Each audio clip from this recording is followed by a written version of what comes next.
अस्सलामुअलैकुम रहमतुल्लाहि व बरकातुहू। मैं हूं आपकी मेज़बान नाजिश खान और आप देख रहे हैं आपका अपना चैनल नूर रिएक्शन ब्लॉग। जैसे कि मैंने आप सबसे जिक्र किया था कि इस सच को बोलने की मुझे कहीं ना कहीं कीमत चुकानी पड़ेगी। क्योंकि मैं कभी भी दो मुंह वाली बात नहीं करती हूँ। जी हाँ, मेरे चैनल को 2 स्ट्राइक 4 कॉपीराइट क्लेम मिले हैं। मैं अभी ये नाम क्लियर नहीं करूँगी कि मेरे चैनल को ये स्ट्राइक किसकी तरफ से आई है, पर यकीन माने जिस इंसान ने भी मुझे स्ट्राइक दी है, मुझे उससे 1% भी ये उम्मीद नहीं थी कि वो मुझे स्ट्राइक देगा। अब दूसरी बात ये कि अगर मेरा ये चैनल ख़त्म भी हो जाता है, जब आप लोग मेरे इस चैनल को सपोर्ट कर सकते हो, तो मुझे आप सबसे ये उम्मीद है कि मेरे आज में आप जब मुझे सपोर्ट कर रहे हैं तो इंशाअल्लाह आगे भी आप सब मेरे साथ ऐसे ही खड़े रहोगे। अदरवाइज़ अगर मेरे चैनल को तीसरा किसी का स्ट्राइक मिलता है तो मेरा चैनल जो है वो ख़त्म हो जाएगा।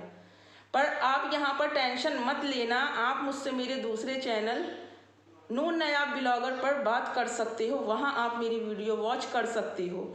और नूर नायाब ब्लॉगर के नाम से ही मेरी इंस्टाग्राम आईडी भी है। क्योंकि सच बोलने की कीमत चुकानी पड़ती है, और शायद मैंने भी सच को सच ही जाहिर कर दिया था, वो सच मुझसे झूठ में लपेटा नहीं गया, जिसकी वजह से मेरे चैनल को जो है वो स्ट्राइक लगी है। पर मैं उस देने वाले की हिम्मत को दाद देना चाहती हूँ।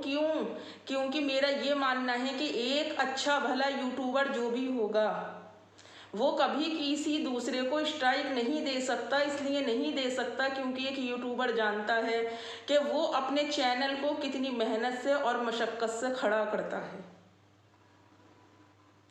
सब में थोड़ा मनमुटाव होता है, लड़ाई झगड़े भी होते हैं, पर इसका ये मतलब नहीं है कि अगर मेरी किसी से लड़ाई हो रही है तो मैं एकदम से जाऊं और उसको स्ट्राइक मार दूं। चलिए, ये तो मेरे चैनल के स्ट्राइक की बात है, पर मैं ये चीज़ क्लियर नहीं करूंगी और ना ही मैं उसे डीएम वगैरह करूंगी कि मेरी स्ट्राइक हटा दो। क्योंकि 90 दिन के अंदर अंदर यूट्यूब मेरी स्ट्राइक खुद हटा देगा। अब बात करते हैं हमारी आंटी जी की। आंटी जी कहती हैं कि उम्रा के आने के बाद लोग उन पर जो है वो फफ्तियाँ कस रही हैं, लोग अब भी उन पर बातें बना रही हैं। तो आंटी जी 4 दिन तो इस उम्रा का लिहाज कर ही ली थी कम से कम। आप याद है आप वहाँ बैठकर क्या कह रही थी कि हो सकता है अब मैं इस ज़िंदगी से रिहाई ले लूँ और मैं अपनी इस अल्लाह वाली ज़िंदगी यानी कि दीन की तरफ राग़िब हो जाऊँ। क्योंकि मैं अल्लाह की तरफ पहले से ज़्यादा मुतवज्जा हो गई। ऐसे मुतवज्जा होती हैं अल्लाह की तरफ, हर एक चीज़ को सोशल मीडिया पर लाकर बताते हैं, अपने ड्रेस भी दिखाते हैं, सारी बात शेयर भी करते हैं, जीन्स और टी शर्ट पहनकर घर से बाहर भी निकलते हैं। और ये क्या आंटी जी, संडे कोई ऐसा भी फंडे वाला दिन नहीं होता कि बिल्कुल आवारगर्दी करने के लिए, झूठी गश्त लगाने के लिए किसी भी रेस्टोरेंट में चले जाओ या फिर किसी भी मॉल वगैरह में चले जाओ। आंटी, क्या किसी भी संडे को आपने ये कहा है कि आज संडे है, आज मेरा पूरा दिन इबादत में गुजरना है? नहीं कहा। मैंने पहले भी कहा था, आज फिर कह रही हूँ कि बाज़ार में खाना पीना हल्केपन की निशानी है। तो आंटी, आपको इतनी हल्की हैं कि बाज़ारों में जाकर नुमाइश करके अपना शुमार हल्केपन लोगों में करेंगी? नहीं आंटी, गलत बात। इरादा करें कि आगे से फंडे और संडे घर पर ही मनाएंगे। जो भी खाना पीना है, बाज़ार नहीं जाना है, घर पर ही मंगवा कर खाना है। बयान तो आप आंटी ऐसे देती हो संडे और फंडे के ऊपर कि जैसे पिछले संडे से लेकर इस संडे तक आप घर से बाहर ही नहीं निकली, आपके घर से खाना बाहर से आया ही नहीं। बिल्कुल एक गृहस्थी वाली औरत बनकर आप घर में ही दुपक कर बैठी हो। सोच है आंटी, क्यों पब्लिक को बोलने का मौका देती हैं आप? फिर आप कहती हैं कि लोगों ने सवाल कर दिया, लोग आपको ट्रोल कर रहे हैं। आंटी, लोगों को बात करने का मौका भी आप ही देती हो। उम्रा के आने के बाद आपने देखा कि मेरे व्यूज़ गिर रहे हैं, तो आपने सोचा कि चलिए इसी बहाने कम से कम थोड़ी कंट्रोवर्सी करते हैं और पब्लिक को अपनी तरफ मुतवज्जा करते हैं। क्योंकि आप भी समझ गई थी आंटी कि पब्लिक सिर्फ मसाला ढूंढने आती है आपकी वीडियो में। पर जैसा आप कहती हैं कि मेरे साथ जो भी लोग जुड़े हैं वो सच्चे जुड़े हैं, तो आंटी फिर उनके लिए ही वीडियो बना दिया करें अपनी।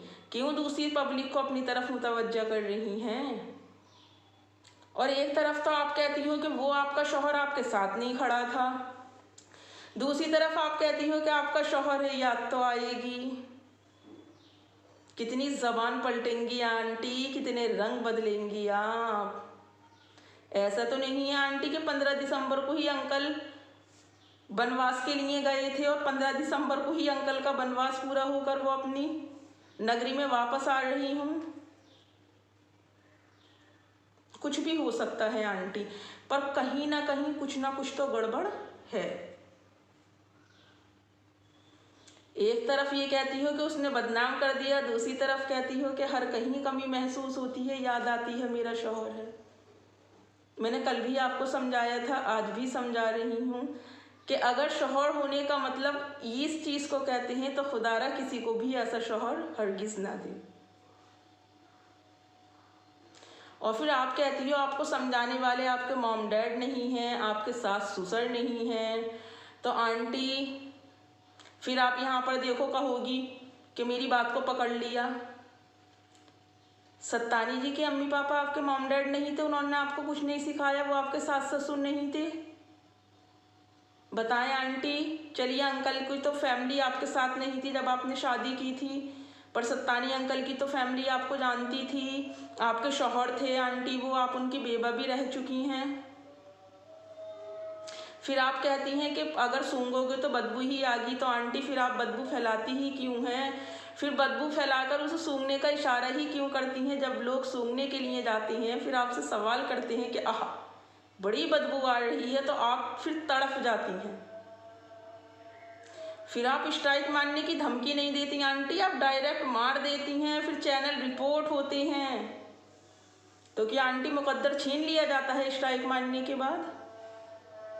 सोचे आंटी, 1000, 1500, 1600 लोग अगर इस चैनल पर जुड़ सकते हैं तो क्या पता आपकी एक स्ट्राइक मारने से या जो भी जिसको स्ट्राइक दे रहा है 16 लाख भी जुड़ सकते हैं।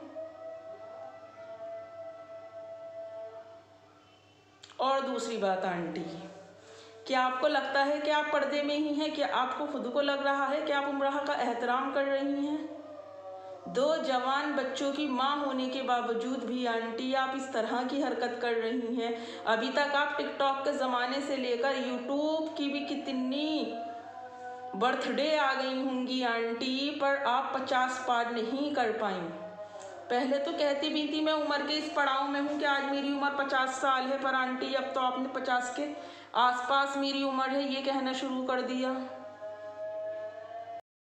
ये कि आंटी कभी तुर्किश और कभी अरबी लोगों का आप पर्दा अपनाती हो और कभी एकदम से आप इंडियन लुक में वापस आ जाती हो। और if you don't mind aunty, आपका ये नेल्स जो है अच्छे लग रहे हैं, और जो आंखें हैं ना आपकी पहले से ज़्यादा खूबसूरत लग रही हैं।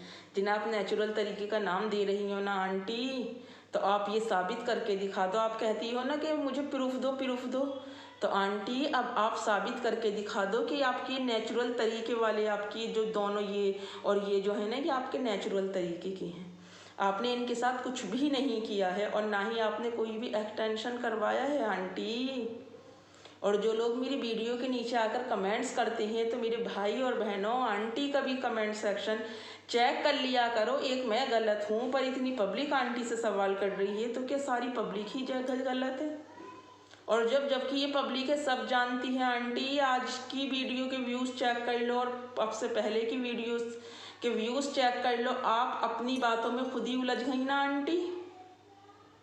बुरा मत मानिएगा, देखिएगा मेरी बात का, आप बुरा बहुत जल्दी मानती हो आंटी। और एक बात मुझे ये तो बताएं आंटी, ये सब करके क्या आप जहनी तौर पर या दिली तौर पर खुश होती हैं? फिर नमाज को कहती हैं मुझे ठंडक मिल रही है आंटी। जब ठंडक मिल रही है तो फिर दिखावे की ज़िंदगी की क्या ज़रूरत है?